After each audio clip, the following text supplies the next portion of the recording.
excited for today because I feel like we've been having these great conversations that could have been little mini that's a long time ago. Maybe you don't see it that way. You're probably like, no, we need No, to I do actually. You're oh, right. but officially, you'll be like, now you're official. You're like, welcome to the show. So I don't know if you ever seen the show, but it's like it's always exciting to have those conversations or continue those conversations. I feel like we've had some great conversation and it feels like years instead of months. I was gonna say for you, like how would you describe this year? Like as a filmmaker, as a creative, and I could say now as an entrepreneur, right? How would you describe this year? For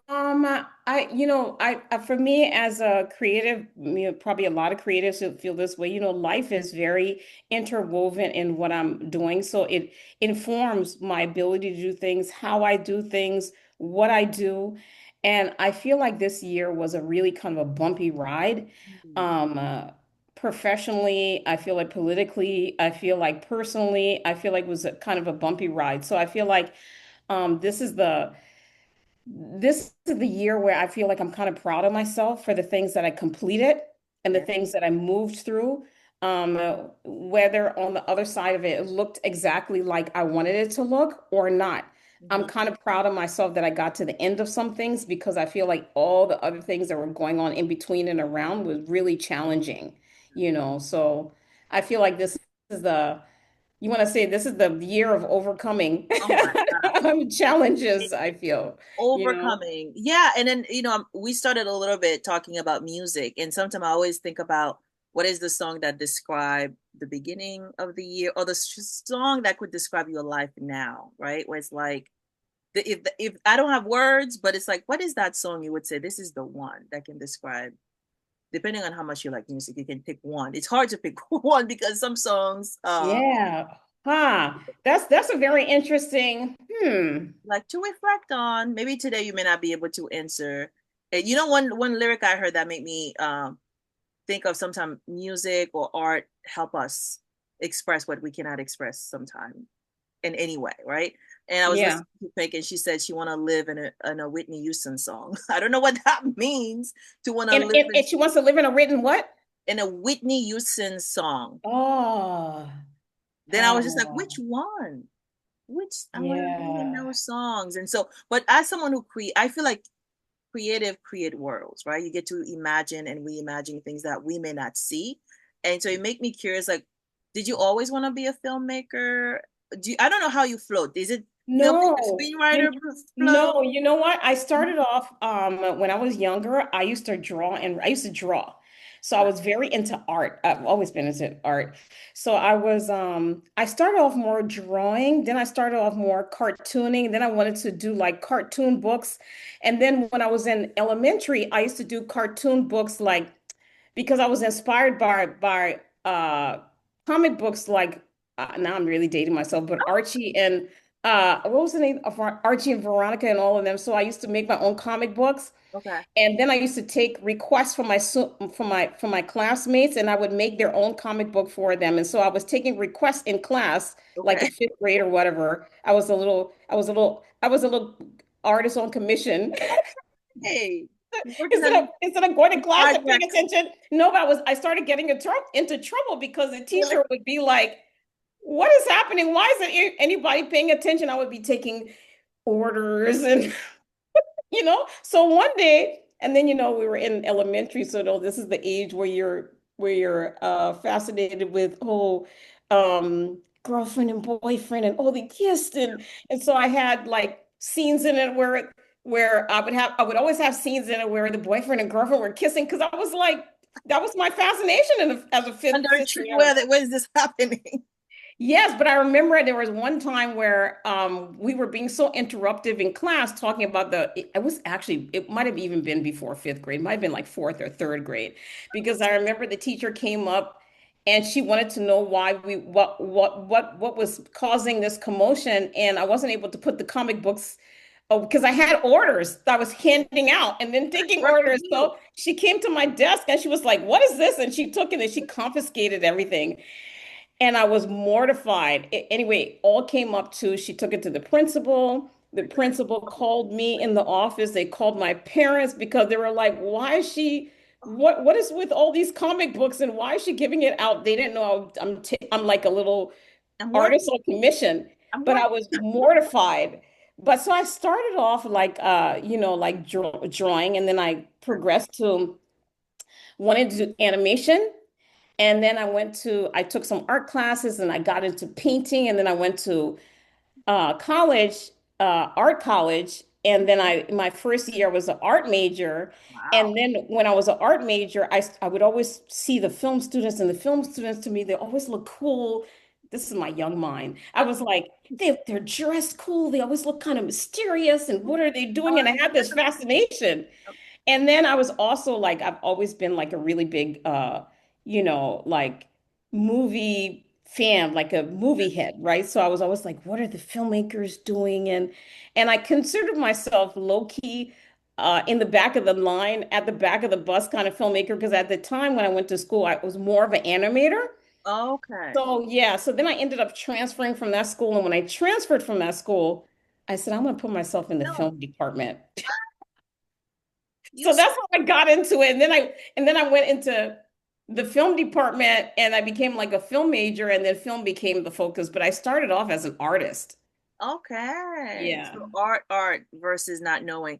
I mean, did you go to an officially art school or was it a Yes. school art?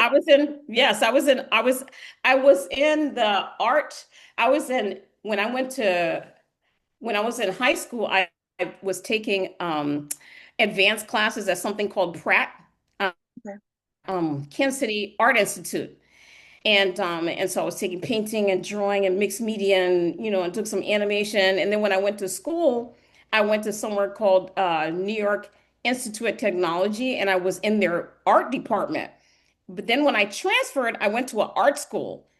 Like I'm supposed to be going to art school for art, but when I transferred, I decided not to do art. I decided to do film. So I went to Pratt after that. Pratt is an art school. So yeah, I started off as an artist and just kind of got lost in filmmaking. So who has been like someone who inspired you? Like, I want to be that filmmaker, or there more than one that beyond the students at your school that's like out there named, whether they're independent or mainstream, that have inspired you to say, I want to create something like them, or When I was younger, it was Spike Lee for me. really, okay. When I was much, much, much, much younger. And as I've had different people throughout the years that I was like, oh, I love this or I love that. It was all when I was a kid, before art school and getting into art and all that kind of stuff. I remember seeing Star Wars, and I was just like, oh my God. I was like, if I didn't think I was ever going to end up in this, but when I was a kid, I saw Star Wars, and I was like, if I was ever to do it, actually, that's actually why I started doing the comic books. I was trying to do like comic book stories like people would Stuff. do a film, but I was doing it as comics. Okay. But I was really fascinated because I was like, wow, this is such a great story. The emotion and everything. So George Lucas was just, I just thought he was like, I thought he was a magician, But now the people who I think would inspire me, I'm very inspired by Ava DuVernay. And there's an Australian filmmaker named Justin Kurzel, they're my favorite. Both of them, I go back and forth. They're my favorite filmmakers. Um, Ava, because I feel like Ava tells a story in a way that she's kind of a little bit, she tackles hard subject matters or soft subject matters or mixes it up. She really has the kind of like feminine sort of like gaze eye as a woman. And then as a Black woman, and then as an artist, she's just so her visions as in her directing ability, her artistry. It feels very poetic to me. Okay. And I love her filmmaking. It's like whenever she comes out with anything, when you love someone's work so much, you feel like you're holding your breath or you want to light a candle. Put your phone in Feel the like that. I hope she sees this one day. I feel like that about all her work. Whenever something's coming out, I'm always like, oh, Ava's doing something. What was she doing? She did something she did recently with a film because she's done TV series too. That Yeah. you enjoy her work there. Yeah, she had one, They're Not Like Us, or They're Not Like Us, or Like Not Like Us. I'm not sure if that's the exact name, but it was about a Central Part 5. And when I that was a television series. And when I saw that television series, I felt like it was one of the most emotionally uh impactful, jarring, um um what's the word I'm looking for? Affecting Mm, um um television series I've ever seen. And I watch a lot of television right. series. It was one of the most emotionally powerful things I've ever seen in my life. And Mm, I was just stunned. I was like, I'm just speechless. I'm speechless now because I can just it got under my skin in such a way that I was like, it left me like this thing that she was tackling just is happening right now, right next to you, like this. And powerful. it just is beautiful work. And then I went back and I watched another one of her earlier movies. It might have been maybe her first feature, Mhm.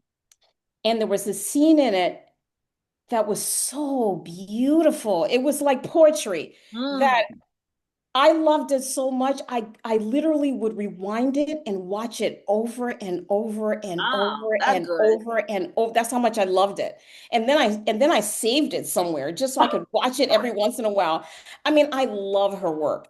And then Justin Kurzel, I really like, and I talk about Justin Kurzel all the time. I mean, really, the amount of people that I've introduced to his work, he should give me a commission because I love his work so much. Because Justin, I was trying to figure out who is this guy because I was like, okay, so I saw a movie of his called Snowtown. Oh. And the thing that stuck out for me was like he was telling a story about like this regular town, and it's a real thing. It's based on a real thing that happened. But the way that he told it, you felt like these people were your next door neighbor right now, you know? You felt like you were part Right. of them right now. And it was about this community where this single mom, she had like her sons or whatever, and she's raising her sons. And it's challenging probably for any single mom. And she met like she was meeting kind of questionable people. And at one point, I don't want to tell the story because whoever watches this, go watch Snowtown, but really be ready to watch something that's gonna stir your world up a little. Time But to rewatch. Yeah. the the the whole scope of the story was like this woman ended up dating this guy who was a psychopath. Oh. Yeah. And he wasn't just a psychopath. This happened in actual life. He was a serial killer. Oh my. And so, it was just like them. It's a story of everybody kind of, I don't know if you ever, anybody who lives in New York City is going to have a little bit of this experience at some point Okay. where you're next to someone, whether you're on the subway, you're working with them, you're going to school with them, and you're interacting with them. And at some point, you realize, wait a second, something's wrong with this person. This Mhm. happens on the subway all the time. Like Something is that not they right. did this thing or they said that thing, and I'm not too sure about this. So Yeah. through the story, you start to really get a sense of this guy is not straight. Something's wrong with him. And Mm. then as time goes on, he starts involving them in the killings. Oh my God. And it is, but the way Justin did it, like I can't talk enough about it. It's Right. so emotionally powerful in a way that it really leaves you like the movie almost takes your breath away. So I've been following him around since then because I just think that this guy is like top notch. He's just really something. Yeah. So I No, would say Ava and him, I go back and forth. They're they're great. my Yeah, people. I don't know. Sometimes you think somebody did that, but I don't know if they did it. I don't know if you ever did she do Queen Sugar or that was somebody else? Is that Did her? she do? Yes, she did. Yes. Yeah. So that's probably like one of the ones because again, it's like sometimes you have favorite characters, but then the characters are so to me, again, representation matter. Like they're so humanized where Yes. and they're not one thing or the other where you're like they're bad or they're good or they're this. And so sometimes you feel like, oh, I connect with this one. But then with each person, it's almost like to me, all I can think of is like to share their story with dignity, regardless of what they may have done or not done, Yeah. or who they are, who they're with, who they love, just to be able to kind of like commit to like, oh my God, these stories. Like I need to, you really invested in the characters' life Yes. and how they're developing and becoming and what's next. And then how everything is interconnected because sometimes some people start watching a series and you don't really stuck it out for the whole thing and then to just see how where's this gonna go, right? It's almost like you get to watch somebody grow up, like the characters, like you see them Yeah. season one and then you're like, okay, if they live this long to make it through like 3, 4, 5, 6 season, where are they now kind of thing, but you get to almost like you experience it with them versus like we just consuming. I can't consume. I think part of it is part of my training and media literacy and being a critical thinker and not just like watching, but you thinking some of the things. And, sometimes the location, as someone who loves travel, the city, the setting becomes a character in itself. And so I felt like I fell in love with New Orleans. I don't know if it was officially filmed there. So all the little pieces, I think I see all the details, including like all the different locations, the characters themselves, and then the city become a character within all the storytelling itself. And so just it takes a lot of detail for somebody to, for me at least, to pay that much attention to details versus just watching it and see where you get in. I don't know if it's 30 minutes or maybe 40 minutes you get, if it's like an hour or so. And so, but some people really do it well. And to really think about, for me, I purposely look for things that women are creating because I don't think they get enough credit in front of the camera, behind the camera, as parts of I the film agree. itself, any parts, Yeah. as writing, as whatever it is. I Yeah. feel like they're invisible even when they're the one. Yeah. And that's why I think I love The Woman King. I don't know if you saw The Woman King with Viola and Yes, I saw it. the whole team. And I so the love fact, Viola. So I watch everything she does. yeah.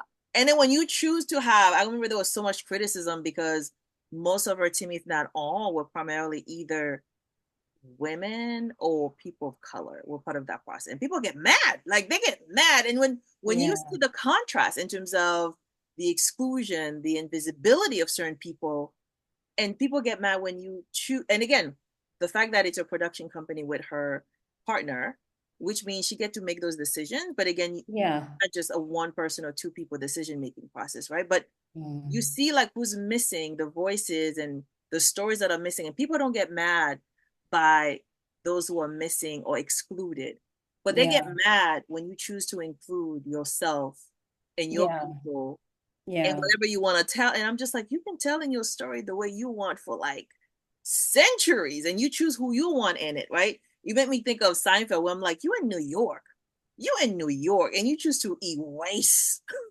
like a whole group of That's people. right. That's Okay. right. Because if you travel here and you're not walking down any street and you're not and you in any street, even uptown, and you won't see people of color, whether they're, black, Asian, Latin, Sure. we are there, you know. But So again, just like I said to you, as a filmmaker, you creating those worlds, right? You in a yeah, position to create worlds, not even just yeah, one, but you yeah. choose to focus on and literally, and people would justify it. But what's interesting, nobody questioned. Most people don't question that, or most mainstream, whoever the institutions or the power that may be, they never see that. They never see like there's an Mm, imbalance. But when mm, it's the other who has been excluded, who decided, you know what, we're gonna center our stories, we're gonna center our voices, I'm gonna center the people.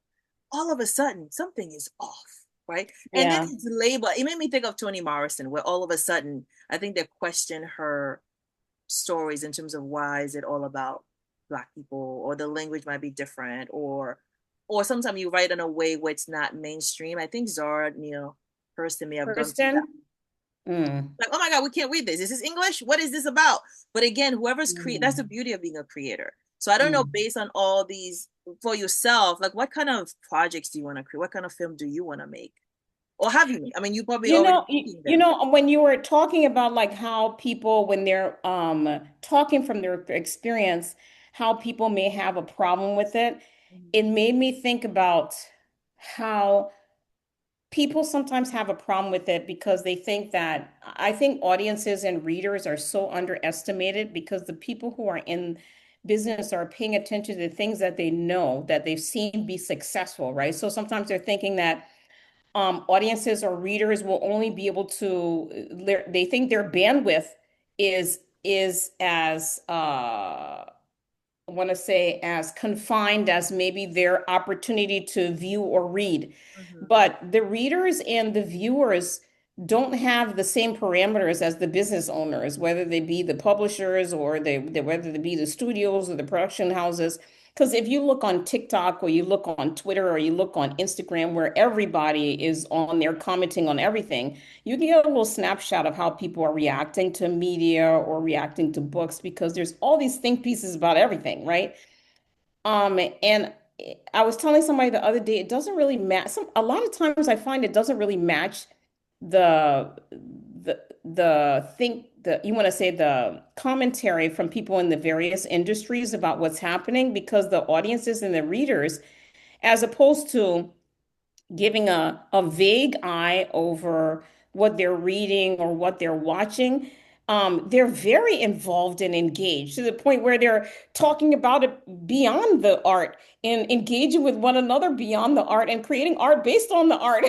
You know Yeah. what I mean? So, Well, it can spark conversations too, because I love, I mean, I don't know if you've done that with your films where, or things you're creating where you stay after. I love things, if it's a play, for example, that I get to stay and speak with the producer, director, writers and so on, or even the actors and actresses in the project. And so for me, sometimes you witness it, I watch it, but then I don't really know how all this got together. So when you get to ask them questions, especially like in an intimate space like a theater or a small venue, like I just love that up close and personal. Even movies, mm, when you go to some theater after the big premiere, sometime I've had a chance to like speak with whoever's creating stuff. I think one of the few ones I saw was it Benton McBeckham? I was really young. I was oh really young. yeah. And Ah, whoever created it, and again, I love when it's like girls in the story, women or people you don't hear from. And again, to imagine like certain things like you don't do that. And I feel like now people know women play soccer well. Like you don't need to be uh, a man to play soccer or a boy to play yeah, soccer. But yeah. I didn't know that story until that person made a film and Mm, compare it to like something that you're familiar with, but at the same time, center somebody else's story you would never care about, right? By like right. focusing on Beckham, what everybody knows, but then you tie it to something else and you're like, wow, that's interesting.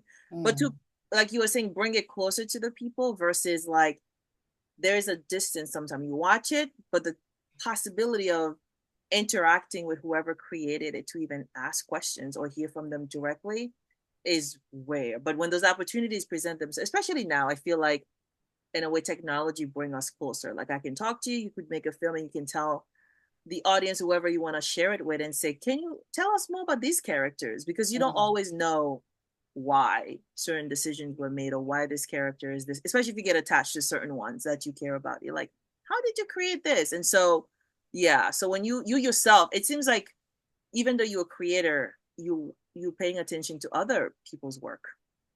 oh So, yeah, I mean, part of the reason why I stay, in my opinion, because I notice that sometimes people who are filmmakers, as they get older and stuff like that, and then they're in the industry, they'll lose their passion a little bit because the business part of it mm-hmm, is a mm-hmm, wallop. yeah. So, but I think if you can stay connected to the things that you love, you'll always stay inspired to keep creating because I'm not 20 years old anymore. I'm not even in my 30s anymore, but I feel like I'm still very passionate and I'm still very engaged because I'm a fan myself. I love to watch stuff and I love to read stuff and I'm a fan myself. And so because I'm a fan, it inspires me even further sometimes when I'm watching stuff like it's like having a conversation, but you're having a conversation visually, right? The person who is the creator starts the conversation. So it may drive up something in you that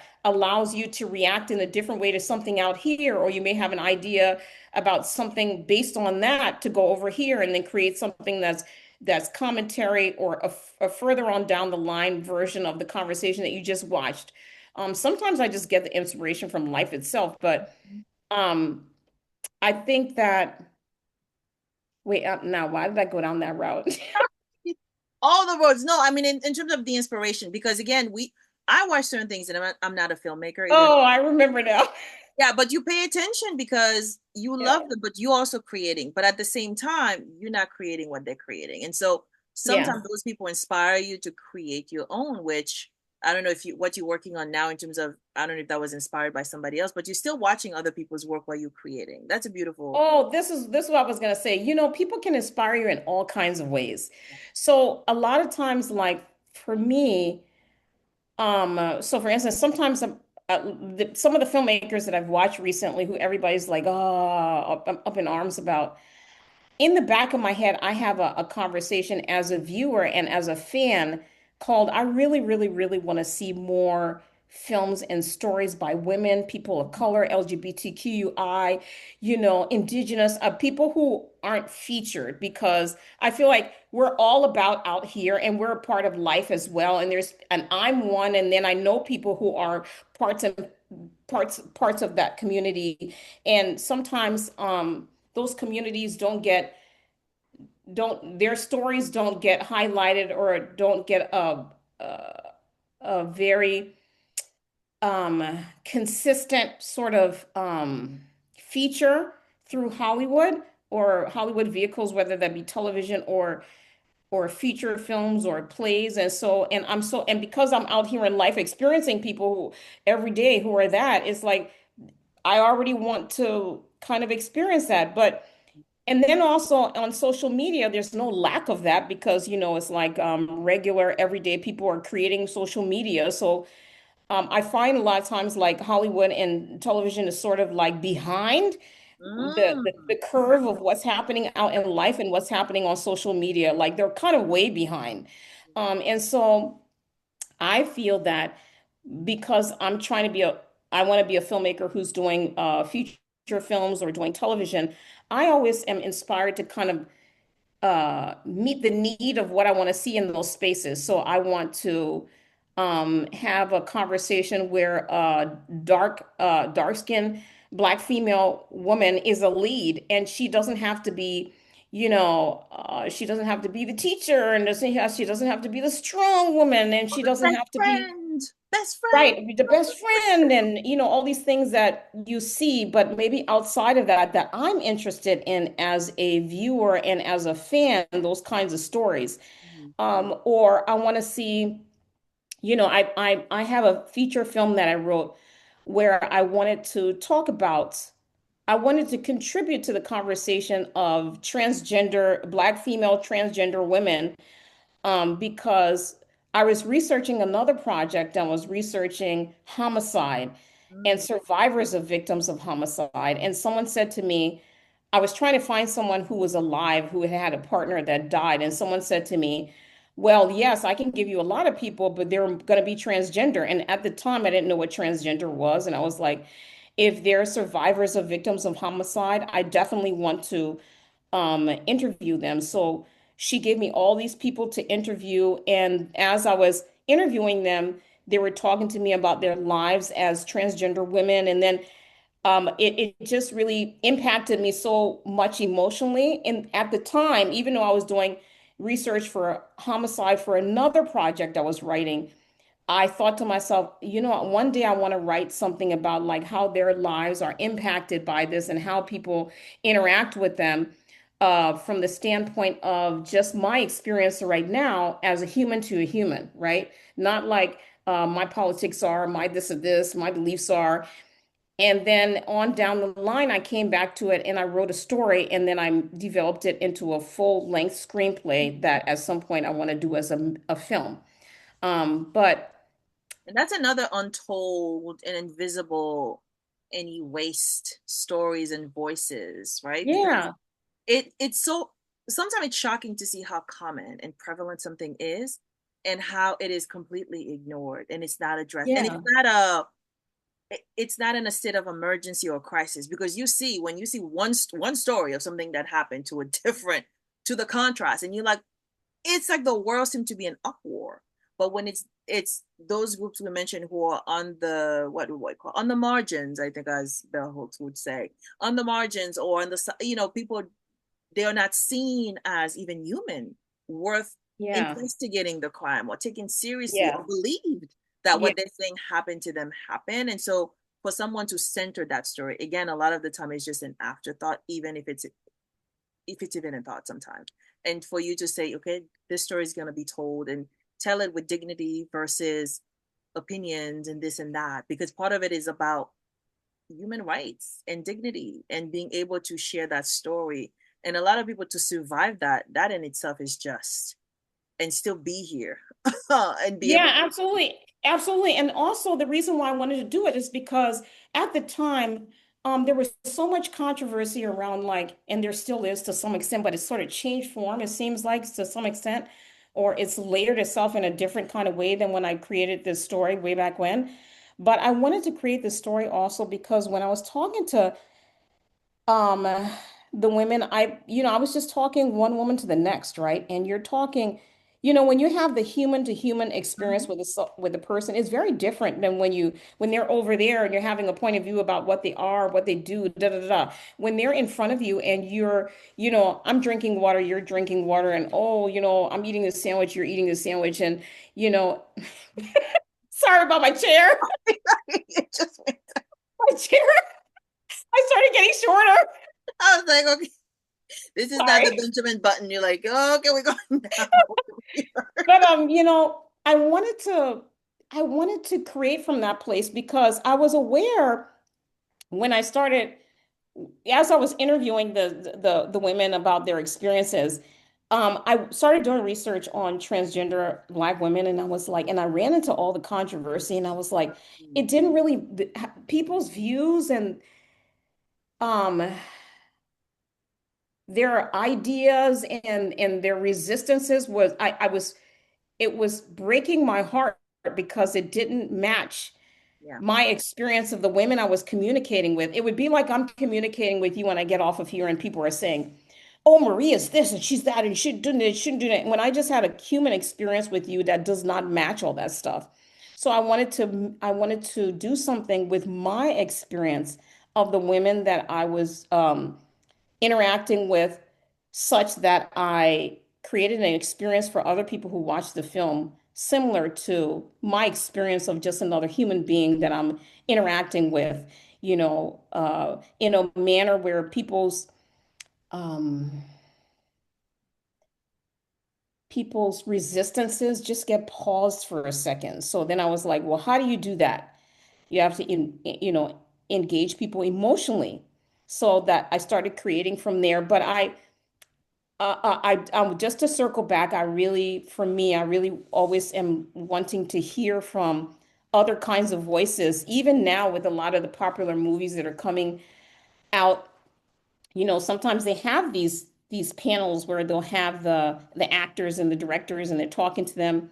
And as I'm watching them, even though I'm grateful because I might be a fan of the story, I'm always, always, always, always, always thinking in the back of my mind, all right, this is great, but now I want to see something from a Black woman, or oh, okay, this is great, but how about a Latin filmmaker? Or oh, okay, wonderful, but no Asian actors. You know what I mean? Like I'm always like kind of a little bit of me is always a little annoyed. Like, come on, people, it's enough. Like, Or have even the somebody variety in there too. that's someone that people don't Someone else. see. Yeah.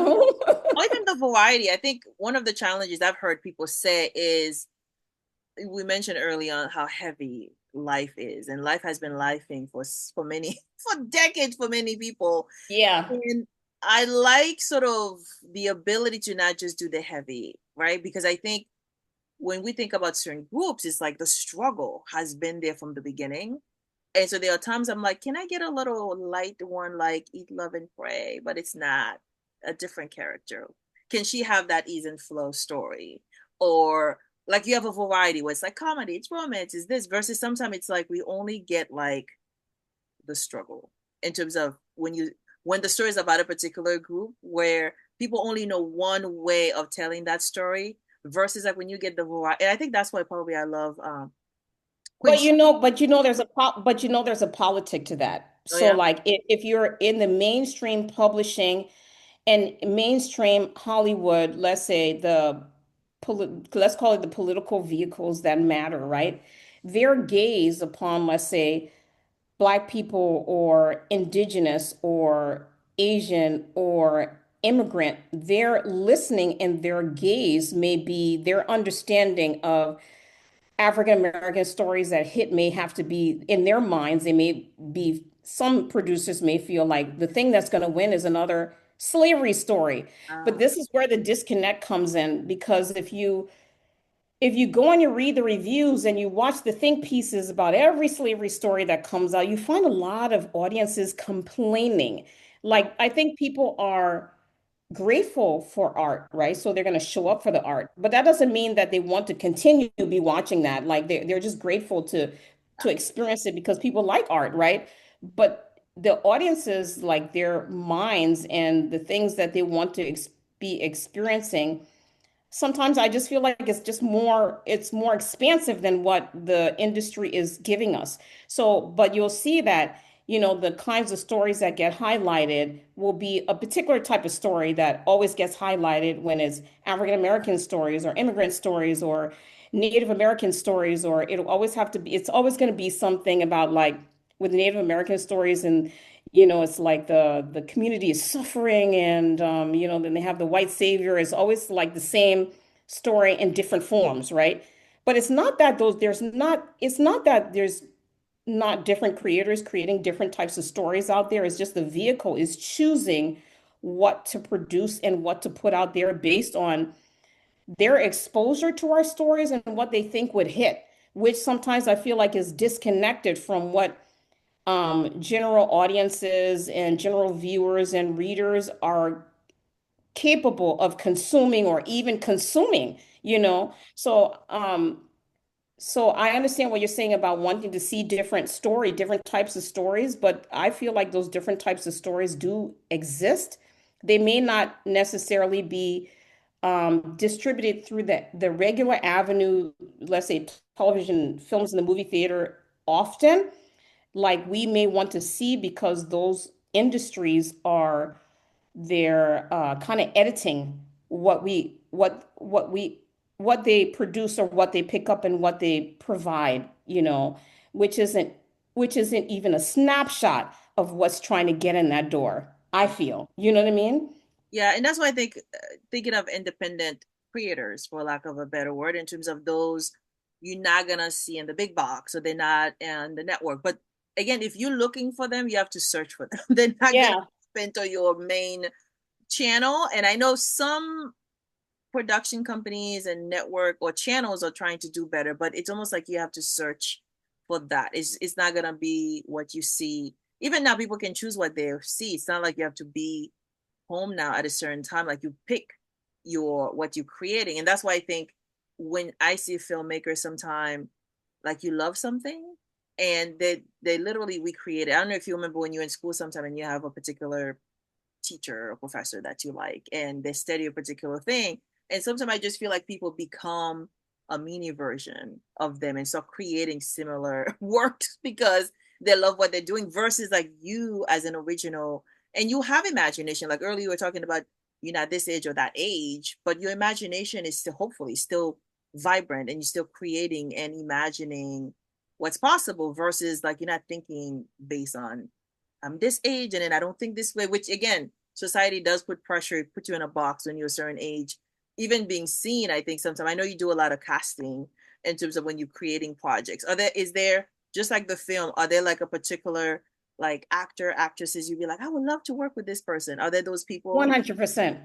But you know what? I never really want to say it because I don't want people to find me and be like, she wants to work with that person. She doesn't want to work with me, because you never, I mean, I'm not at that level yet, but you never know as you're moving who might find you and as you're moving who might find your back comment and be like, well, she said this thing, and so I never really want to say that stuff publicly, but I will say one person publicly. Okay. I, from now to the end of my life, I will work with Viola Davis because I think she's a queen, but Yeah. not just acting wise, I think humanity wise. And I also feel like I watch when I see people interviewing her, I watch how she is with people and she's so beautifully gracious. Like I find like anybody that is interacting with her, whether it's an interviewer or a coworker or, it's just people on the red carpet, I feel like everybody has a little bit of his Viola Davis.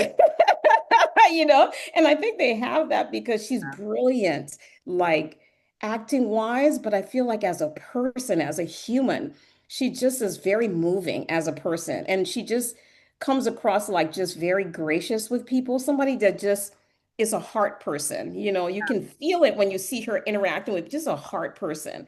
So I feel like Viola Davis is definitely One, one. she's the one. And the thing with some people too is that I like what they promote off screen. So this will get us a little bit of conversation about self-care and well-being, because I remember when she did the campaign for, I don't know if it's You're Worth It, whatever that campaign was, which is not even what we think it is, but the idea of, I love when people promote positive things, like when they're not working. But as the regular person, she's very active on social media, where she would put these positive things or highlight particular videos and stuff. And so when you think of the message you want to promote, ultimately, if somebody say capture it, as the filmmaker, like what is that mission that would capture the projects you want to create and you would want to be remembered as a filmmaker? Like when people see your Oh, thing. such a beautiful question. Wow. Don't be surprised if you see somebody interviewing someone and they're trying to be Marie. They're like, what is that? And they're like, what is that? What is that? That's a beautiful question. So what would I want? What message would I want to be? Would I want to be the representative for? Mhm. I think it would be, I know what it is, but now to put it into words, Mm, I think it would be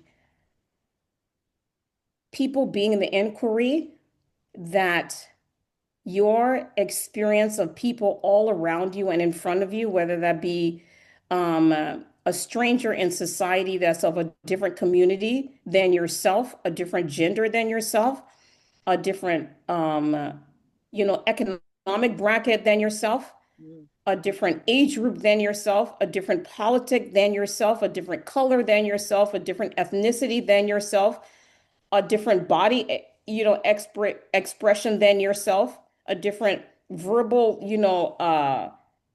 expression than yourself, that those people can be something you never ever expected that can impact you in the most impactful way for your life. mm, If I want to say that there's something that's kind of, I don't want to say this, but it's there. Someone's going to pick it up. If I want to say there's something that I'm talking about in all my work that's kind of hidden in all my work, I would say it's kind of that message. Because it's something that I'm exploring for myself and I'm experiencing for myself. And I want to say that the most beautiful parts of life that I feel that I've experienced in my life that I capture and I keep and I say these are the golden nuggets of life that I've experienced, it would be that particular thing. mm, That in my life I've experienced people who I thought were one thing. I uh I qualified them as one thing. Maybe I was the love of my life was this. Maybe I was interacting with them as this one thing. And then as I got more experience and I kind of, let the guard down and put to rest my little kind of tropey or narrative kind of understanding of what I was looking at and just play it wide open, be an inquiry of what is really there, what this person really is beyond like what my thoughts are and my education and my experience and what I think I know to experience what's really there. Sometimes I was just blown mm, away, human to human, what I found, and just how it affected me and what it meant for my life and what that person walking around in the world even means, And so it's something that I'm always kind of digging into because I feel like a lot of times we're all kind of walking around like we think we know we're interacting with this person. I know you, you're this, and this, and this. And then really the expression of that person's core, you have it as one, two, three, four, five, and it might be A, B, C, D, E, F, G, H, I, J, K. And you never even really tap into that because you're so focused on this thing that you think you know that you don't even realize that there's this whole other world. So, but I feel like the moments in my life where I really had the opportunity to experience the whole other world of someone is just it's really been the gift of my life, the gift of my mm. life, to kind of and also the gift of my life that also has let me know to always, you can have your predisposed what is pre-existing Yeah. um ideas of people, and sometimes they might be right, but it's not the whole truth. The truth is not always the whole truth, and sometimes it's not the main truth. So, I would say that that's what I would want people to take away. That's what I would want people to get out of my films, my writing, my plays, my anything, even interacting with me in person, that whether they're the person who really gets got beyond like what people are getting from them, I would want people to walk away from my everything with that, you know? That's beautiful. I mean, sometimes we don't think about it, and the work often because it's creative, it speaks for itself, and that's the beauty Hmm. of creating. Because a Hmm. piece of you, pieces of you, people get to experience. It's always in that work, and so, and also sometimes I think about as creative, right? You're creating. There's so much you consuming and absorbing, and you're like a sponge in the world. And then you have other things that are happening, right? Just like you think about Yeah. the characters of the work you're creating, they're multi-layered. Sometimes I feel like they're living multiple lives. They're not living like, in that way, but it's like you wear different hats. People always tell me, I wear different hats. And one second you this, sometimes I'm that. And believe it or not, sometimes you might be living your characters. Like you get to be this and then you get to be that. And as you're doing all that as a creative, how do you take care of yourself? Right? You Because people, even if you love what you do, life is still happening and life may be happening to you even though you don't allow circumstances to dictate that. But how do you take care of Tanya, outside of I was thinking about that. I was thinking about that yesterday and today because I have a friend who is more like my sister. Like she's like blood without blood, literally blood without blood. And I was just thinking to myself that I'm so grateful that I have that person in my life because just having the ability to really witness another person's life and really being able to support and share and laugh and discover and recover and just navigate life together. Um, I feel like, I don't have a family. So, I'm not married, don't have any kids in my family for whatever reasons. I have kind of family that's sort of a little distant from me and I'm distant from. So, but I'm very, very grateful for the bridges that God has allowed me to to build and maintain, um, whether I have those other things or not, because um, they allow me to kind of witness and be witnessed, and it's really a gift. And I feel like everything that I go through, my ups and my downs, um, I feel like is made more durable. And I feel like it's my honor in a way to be able to be a part of her life. And I'm not gonna cry. But it's really important because you know, I work in healthcare as a job. And I talk to a lot of seniors who, when you talk to them, I'll ask them, who is your emotional and social support? mm, And I hear every day a lot of people don't have emotional and social support. They may have children, but let's say their children live in another state or grew up and have their own families, and so they don't have access to them in the same kind of way, or maybe they're no longer important in their lives or important in the way that they feel seen and included, right? And because I hear that so often, it makes me think about like how important it is to have those avenues where people are contacting you and you're contacting people, where you're witnessing and they're witnessing you, because that's what makes you alive. It makes you feel alive. You feel included. You feel your feet down on the ground. You feel part of all of this, not aside in the corner, cast away, unseen, unheard. And and so I'm just aware that having that friend is like, and it's not that I don't have other friends, I do, but this is somebody that I've known since I was like 9 years old. And I think about it sometimes. I feel like, I've seen a lot of kind of very upsetting things in my life, grief and so forth, losing people, at different levels and dealing with some heavy stuff. But I think sometimes, God didn't forget about me. You know how somebody in my family, I think I want to say it was my mom, used to say that God will always give you something. He may not give you everything, but he's always going to give you something. And I feel like the somethings in my life are always the people in my life. So it's like my best friend, it's my new friendships, like you, people who I'm meeting through a landmark, um, uh, it's other people that I've met throughout my life who value our exchange and our bond in a way where it's important for their lives, and they value being important to me as well, Mm. So I want to say that my self-care is really just leaning into my bonds. Those connections.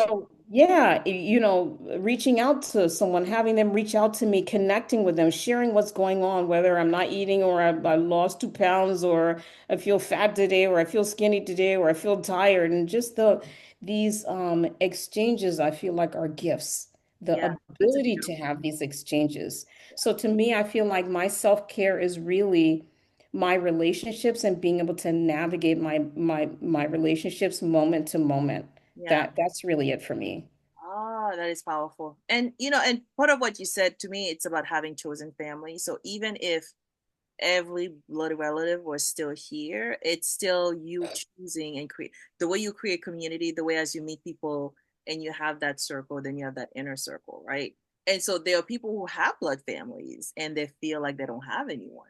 So a lot of the time we get to Mm, create the family you want. You get to have yeah. a chosen family because the family we born into, technically, I wouldn't say we choose them depending on what was happening, but you can then create, you can then intentionally choose who you want to be part of your family, your chosen. Mm, And so it all depends on, again, how you look at certain things.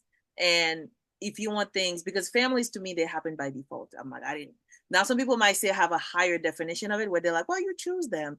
But depending on how things are going, you don't have to see that as your only option. Like there are people where things feel hopeless. Like I have to deal with this because that's my blood family. That's my, biologically, they're my family. But we know as we get older or as you experience life differently than what you expected, you get to create. You create the life that. yeah, absolutely. Absolutely. I think for me, because I think my parents and my parents' siblings, particularly my parents, number one, and then my dad's siblings were so fantastic at building and maintaining functioning, healthy relationships Mm-hmm. with one another that I'm a little bit disappointed that I don't have that as an adult. Mm-hmm. But I think that, having functioning and healthy relationships is like any relationships is a two-way street, whether it's your job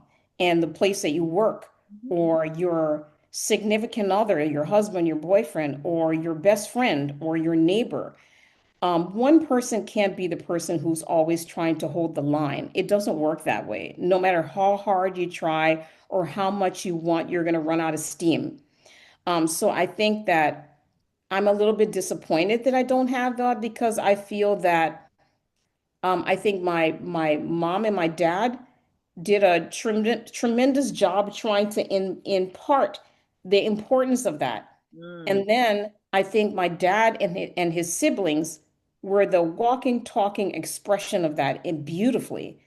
I think that beyond them, it kind of breaks down a little bit because, in the modern day, everybody goes into their individual lives and disappears in the individual lives, and they have their individual things that they're focused on, and everyone loses focus with one another. So, but I always think to myself if God allows me to, between now and the time that I return to him to Mm. create a family, I would like to create a family that looks very similar to what my mother, my father, and my dad's siblings had as a mission, because it's important, but it's not just important to say family is important, but it's doing family is important is a very different walk than just saying it.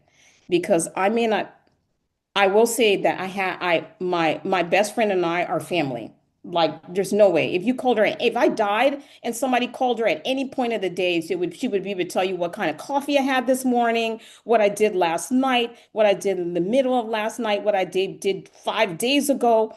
And I would be able to do the same for her, not because it's the thing to say as a virtual signal, but because it's like caring and action, the two-way street, caring and action. So Yes. uh it's really like my self-care, and it's a thing that if I ever get a chance to promote in a personal kind of way, like in terms of what I build in my life, I would, as a family, like get married, have children or adopt children or whatever, I would really, really, really be focused on creating that experience so people really know it in themselves beyond me, knowing why that's important so they can move in the world creating that. Yeah. And it's possible. It is possible. So Yeah. as we wrap up, I want to dream a little. So Okay. we have only a few days left. And if you allow yourself to imagine a dream bigger and say, we're thinking about when I see you a year from now, how would you want to feel and what would you want to have created in the next 12 months or in the next year? If we back here at the same time we're here now, tell me about Tanyeno. Let me tell you something. I said this to my friend yesterday. As a matter of fact, I said this to her yesterday. I said, I have all these plans, but the best laid plans, right? You know how you have your plans and then God has his own plan. So I know what my plans are. I know what I would like to create, but That's I it's want really up to to know. Almighty, whatever Almighty is really doing. If, the Lord wants me to do these things, wonderful. If not, then hey, it is what it is. I'm grateful. Um, you know, in the last couple of days, I've been kind of like I got inspired actually by someone that I was just kind of, how you kind of just people watch people, and I was watching somebody, and I haven't really thought about dating in a long time. Just I don't know, it just wasn't. I've been kind of navigating, grief and rebuilding my life and all these different things. So I really didn't have it as a as a true priority, like anything that I'm really kind of focused on, because I think once you kind of develop yourself to a certain extent, finding that significant other, it's a little bit more than, oh, he's handsome, I'm cute, let's get together and have fun, right? Yeah, that stuff is in there too, but you want people who would be able to track and understand what's coming out of your mouth, how you live your life, and you would want to be able to do that with them. But so that idea was in the back of my mind. And then I was sort of watching this person and I thought, actually this morning, I thought, Oh, I literally thought to myself, this is the kind of dude that I would marry. I really? wouldn't date him to date him. I would date him to marry him.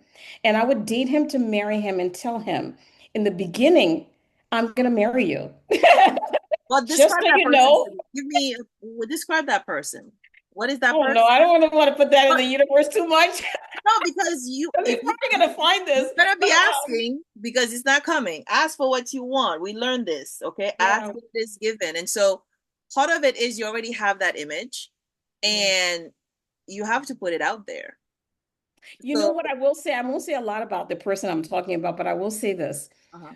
When I listen to him talk, all my self-talk, whatever is going, it's like it's so strange. It's like everything gets quiet. And I feel so calm. Like really everything gets quiet and kind of pauses for a second. Like it's almost like taking a deep breath, but extended deep breath, you know? And and then it's like for me, I always watch how people are with other people, and but not like just like the typical ha ha ha, oh, we're doing this thing, but I really watch how they handle other people. So been watching how he handles other people in his immediate environment, and it just is very in the little places, even when I don't really think it's really even a put on, like, I'm going to be a gentleman and this is how I'm going to be a gentleman. I just think it's his personality. And Well, it could be not personality. It could be it there. could be, it could be. But the But reason why I don't think it is because I've watched him in some different situations right. now, And so, I just was like, I mean, it makes me think about a lot of things like, what was the conversation of the parents who were raising a Mm, young man that created this grown man that had this kind of graciousness? Like, what were the conversations? Because I think that, you know, I know I have brothers, so I know, and I know there's things I like about my brothers. When one of them, rest in peace, is no longer with us, but I know when young men, when boys become young men, there's all this like powerful emotion and identity, and and the parent has to have a spine and a half, to kind of make sure that whatever values they're trying to is not getting spoken over or dismissed or whatever, because that testosterone is its own thing. So, so I was just wondering. I mean, I was listening to him talk, and I was just thinking, I was like, what are his parents like, and mm. how did they create a man walking into life who was gracious with other people? What were those conversations? And I think that when you are in the presence of someone where you start thinking about their family members, that's something, you know what I mean? Like their family members, their experience. Then it's not just I'm attracted to this person in the now, but it's a deeper kind of attraction, right? And so I think that whether it's going to be him or not, I would love to, in a year, um, have found someone who I see and are moved by Mm. at that level, and who is moved by me at that level, creating a life together. So I think that's what I would love a year from now. I would love to create that, So that's you what's to know? come. That's what, well, part of it again, a lot of things happen in dreams, but a lot of things we know happen with intention. And sometimes even just putting it out there, sometimes people don't say what it is. And most of the time, people do description. So this might be part two of our conversation in terms of really talking and sharing more about relationships and experiences, because a lot of the time the way we talk about it is as if it's a menu item and you're like, I would like this, I would like that, versus to me, a description is about the way who this person is being, and the whole essence seem to be present when you're witnessing them, whether they know you watching or not watching, is who they are no matter what's happening. Yeah. And so the attraction is not like, oh my God, this is like a handsome, gorgeous, whatever, like that eye candy thing might be happening, versus how they make you feel, how you feel about them. But also, like when you see how they're interacting and engaging with other people, and you're still having that feeling, because it's not about like Yeah. butterfly and oh my God, I feel this and that, and or just emotional. It's like, it's really who they are. It's a little Hmm. snapshot. Like Yeah. probably based on who you are, it's like watching a scene. You're like, okay, like Yeah. this is the movie now. Okay, the movie is in front of you when you're Yeah. watching that person. And so it's a beautiful scene because a lot of the time you don't get to see that in advance. But it's also the idea of like you seeing that person as another human being, even though you want them to be, they have the potential to be a partner. But the one thing I notice people don't do enough of, whether it's in friendship, women and women, female, male, or whatever, it's like we don't do enough to connect as human beings before we jump and start talking about building a life, I right? agree. The Yeah. conversation we have, the idea of like talking to you as a person, you listening as a person, engaging, and just being interested in each other. Like I don't see that happening enough before you jump into like, be my, husband, wife, partner, or whatever it is. There's not enough time of like, you talk about discovering self and rediscovering even in friendship. There's not enough time happening in that before people jump into romance. But imagine if you get to know that person as a person and he gets to know you I would as love a to. person, right? That's a whole movie right there. Like a I very would love to. Oh my God. Dear Lord. yes, you like bring that to me. It's like bring that one. So that's a beautiful experience, right? We have to create it because I think as we get older, if somebody was saying it earlier, I used the word aliveness, and we talk a lot about vitality and an energy.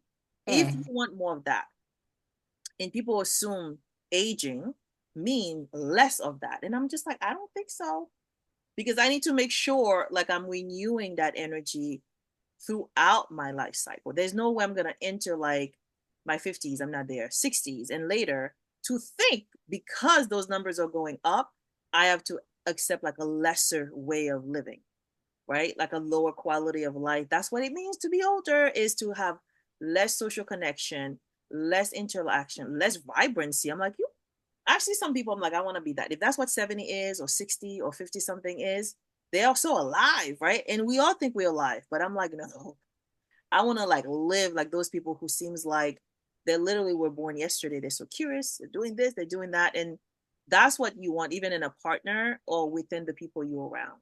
Because if I Yeah. don't have it, like I want them to be my electricity and be like, can you just charge me for like 10 minutes so I can like wake up and do more? But if you're around other people who are at your same energy level, that's not gonna be helpful, because we all gonna be like, eventually we're just going to shut off, just like our phone and iPad sometime. And so I'm hoping, there's more to come. And I think we're in that space where we know more is possible, but it takes work every day to keep refueling, recharging, and still hoping, right? And still to me, knowing you can create it and you can meet other people who want to do the same. So you don't have to be creating those worlds by yourself. And so I'm looking forward to the next film. Well, like, what have you, if there's stuff on, like, where can people find you? Social media. Got a My lot.